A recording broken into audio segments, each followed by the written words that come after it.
Welcome to today's deep dive. We have a really compelling mission for you today. We are exploring a fascinating sermon transcript from Pastor Huzi Kang, which actually builds directly on a devotional by John MacArthur. Right, yeah. And we are dissecting this really complex leadership and spiritual model found in these texts.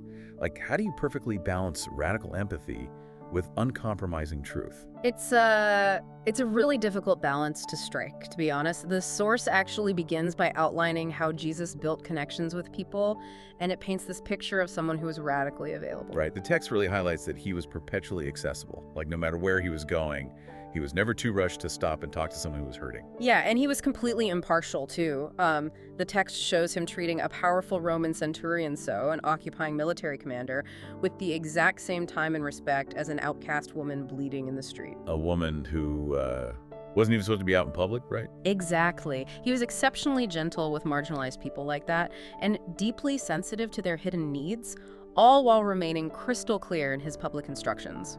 You know, to really visualize how shocking that behavior is, just imagine a high-powered CEO today. Okay, yeah. They're right in the middle of a vital multi-million-dollar board meeting.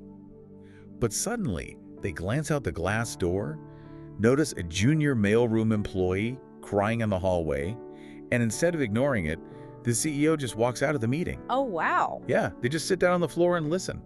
I mean, it is a complete radical disruption of status and time.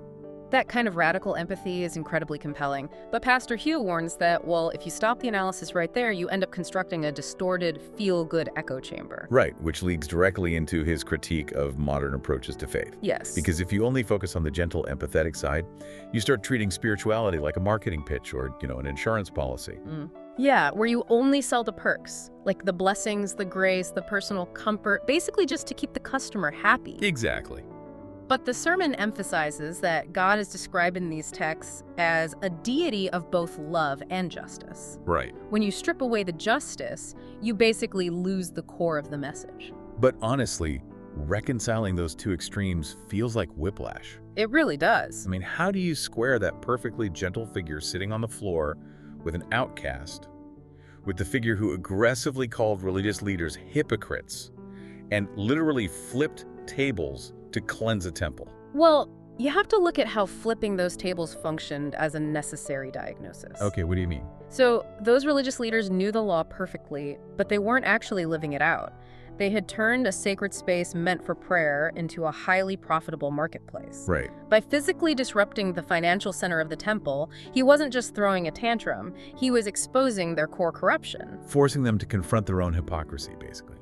Exactly, because true grace isn't a transactional reward. You can't just buy your way in, and you can't coast on your social status or your title. Right, true grace requires the harsh truth of diagnosing the disease first. Right. And in this context, that disease is human flaws, sin, and the ways people exploit one another. Yeah, you have to expose that ugly reality before you can offer the cure, and that cure is unearned grace and life transformation. Empathy without that underlying truth is essentially just empty marketing. So if you are applying this to your own life, the ultimate goal outlined in the source isn't to just make you comfortable. Not at all. It's not a quick boost in your social standing or some cosmic insurance policy. The goal is a complete internal reset. The text actually describes it as abandoning the old self entirely to embrace a fundamentally new life. Right. It's about a total shift in values, recognizing that you are relying entirely on unearned grace rather than your own merits. I mean, we live in a modern world that treats almost everything as a customizable consumer product designed solely to keep us happy and comfortable.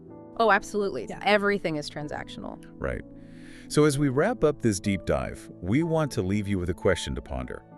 In a world that turns even spirituality into a product for our convenience, what would it actually look like to embrace a belief system that demands you completely abandon your own ego instead?